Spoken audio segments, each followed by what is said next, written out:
North block में आम budget को फाइनल टच दिया जा रहा है। जनता के जहन में बड़ा सवाल है कि कैसा होगा इस बार का बजट। राजनीतिक सूरत हाल देखते हुए अटकलें लगाई जा रही हैं कि इस बार चुनावी बजट पेश होगा। तो क्या यह मान लें कि इस बार के बजट में चुभने वाले फैसलों को वित्त मंत्री बाय बाय कहने वाले हैं?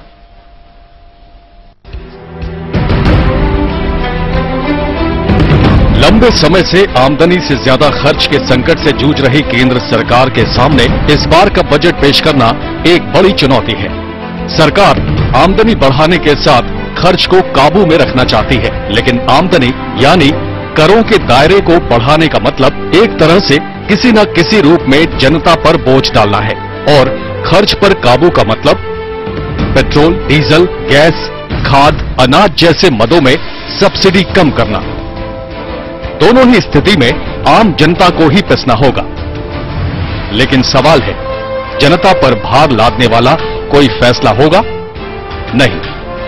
मनमोहन सिंह के नेतृत्व वाली यूपीए 2 की सरकार सिर पर खड़े लोकसभा चुनाव से पहले क्या इस तरह का कोई जोखिम लेना चाहेगी? इसका एक लाइन में जवाब है नहीं। वजह राजनेताओं के बयान इशारा कर रहे हैं कि चुनाव इसी साल हो सकता है।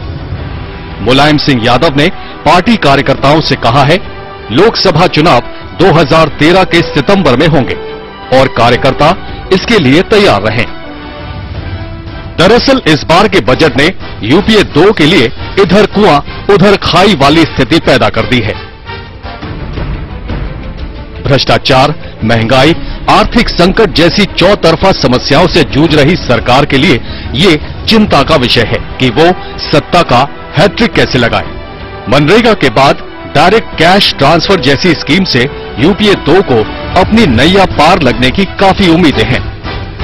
खबरों की माने तो सरकार योजनागत खर्चों में कटौती भले करे, लेकिन खाद्य सुरक्षा बिल लाकर आम जनता का दिल जीतने की कोशिश कर सकती है।